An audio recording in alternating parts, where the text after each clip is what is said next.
Assalamualaikum warahmatullahi wabarakatuh. Alhamdulillahirabbil alamin. Allahumma shalli ala sayidina Muhammadin.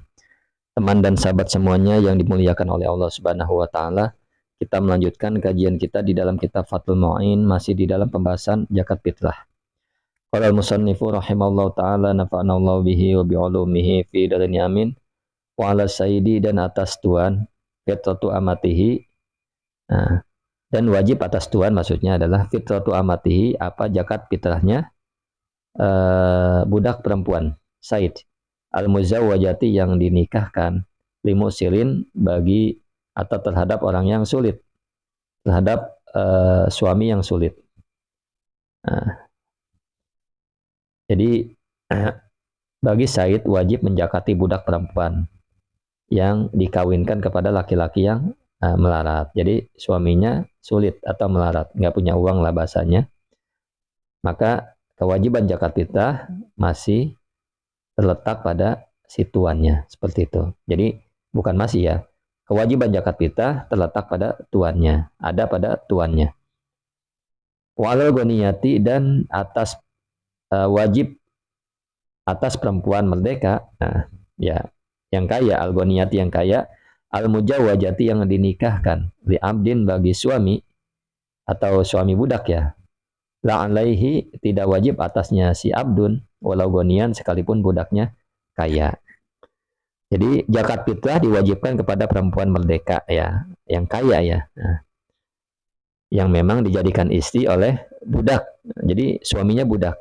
Nah, suaminya budak. Jadi kewajiban zakat fitrah itu dirinya sendiri, si perempuan merdeka yang kaya ini, yang dinikahkan kepada budak. Wajib atas dirinya, bukan kewajiban suaminya. Suami tidak wajib zakat fitrah, walaupun dia kaya.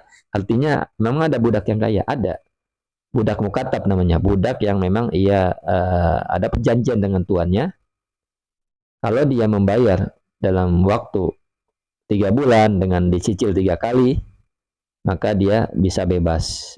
Dia bayar dengan jumlah yang sudah ditentukan dan dicicil 3 kali atau berapa kali ya, maka dia bebas. Artinya kan budak ini punya duit, maka dibilang kaya, seperti itu ya.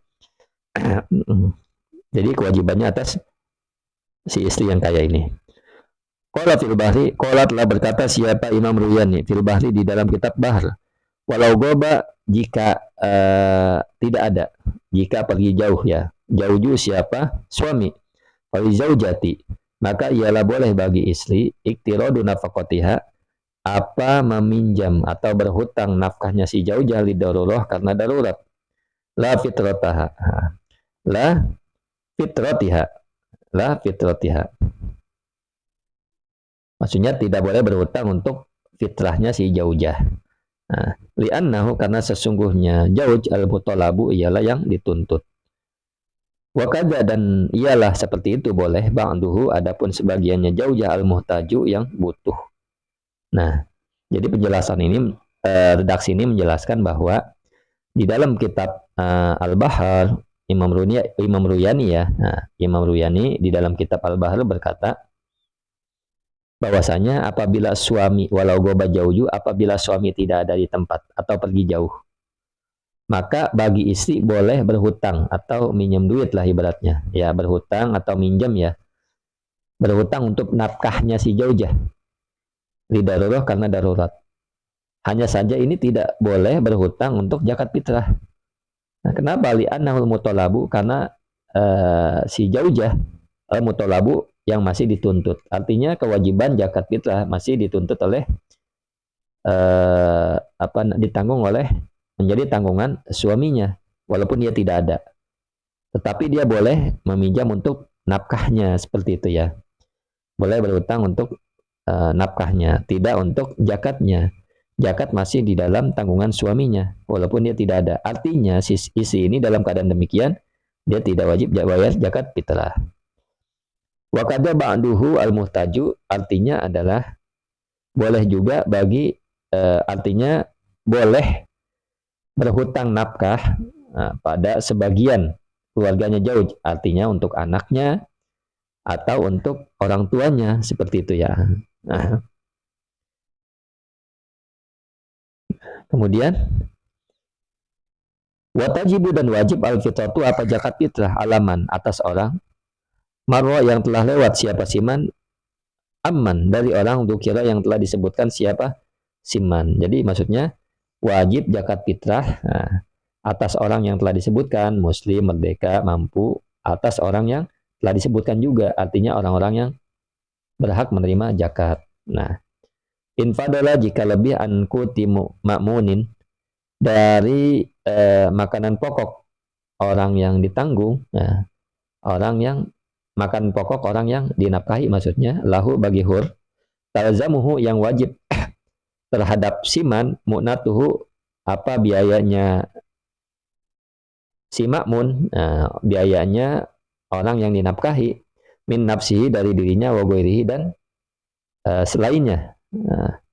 Yauma idin wa lailatihi di hari raya dan malam hari raya. Wa an malbasin dan dari lebih dari pakaian, wa maskanin dan tempat tinggal, wa khadimin dan pelayan. Yahtaju yang butuh siapa hul ilaihima kepada keduanya, malbas dan maskan. Huwa itu hul ay mamunuhu atau yang dibiayainya hul wa andainin.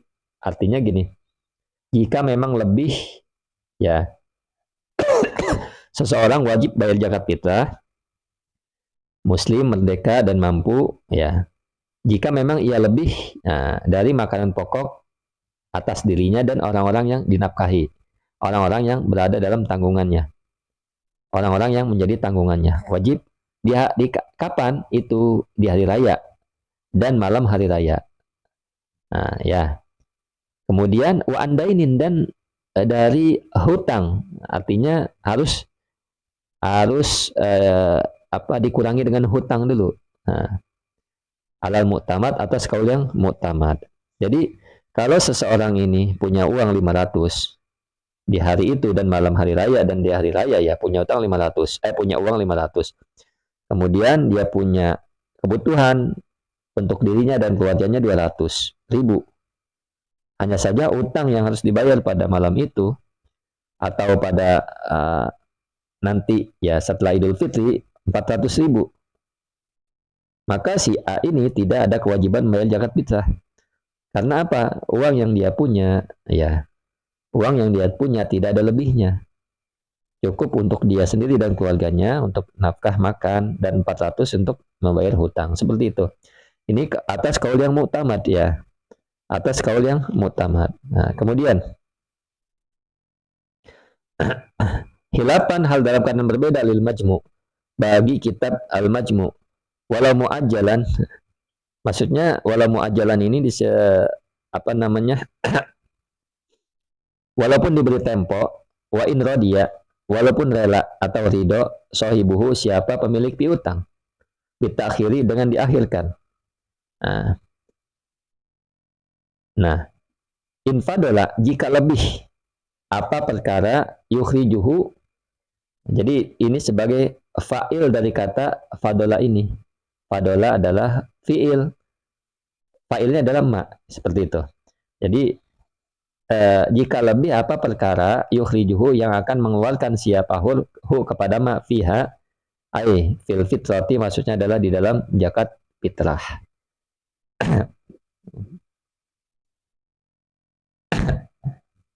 Jadi kita fokus ke hilapan lil majmu' ya.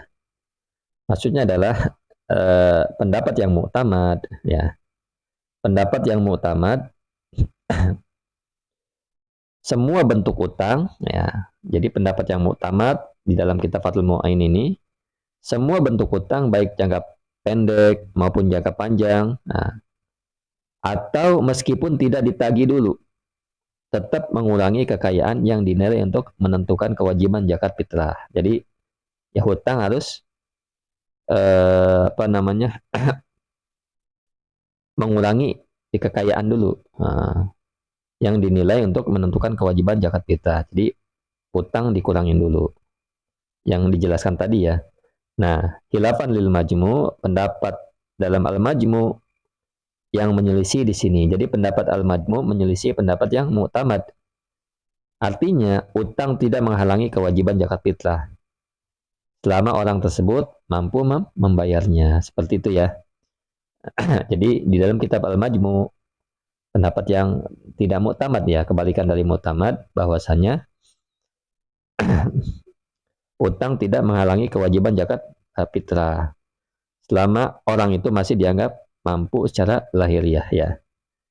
Jadi walau muajalan di sini utang yang masih ditanggungkan pembayarannya, artinya belum jatuh tempo. Nah, wa in radiya sahibu bitakhir maksudnya adalah pemberi hutang rela menagih penagihan ditunda, seperti itu, penagihannya ditunda. Tetap menurut pendapat muktamad, utang tetap mengurangi kekayaan yang dihitung untuk kewajiban zakat fitrah. Seperti itu. Jadi pendapat yang menyelisihinya, pendapat di dalam kitab Al-Majmu ya, menurut kitab Al-Majmu ya. Jadi kalau ada orang punya uang 500, kemudian 200 untuk kebutuhan hidupnya, artinya tinggal 300. Walaupun dia punya hutang, ya, hutangnya misalkan 300 atau 400, dan belum jatuh tempo, maka di sini adalah dia tetap mempunyai kewajiban membayar zakat fitrah. Artinya, dia punya uang lebih ya, dari sekedar kebutuhan makanan pokok untuk dirinya dan keluarganya. Seperti itu. Mudah-mudahan dapat dipahami. Syukran ala ihtimamikum. Assalamualaikum warahmatullahi wabarakatuh.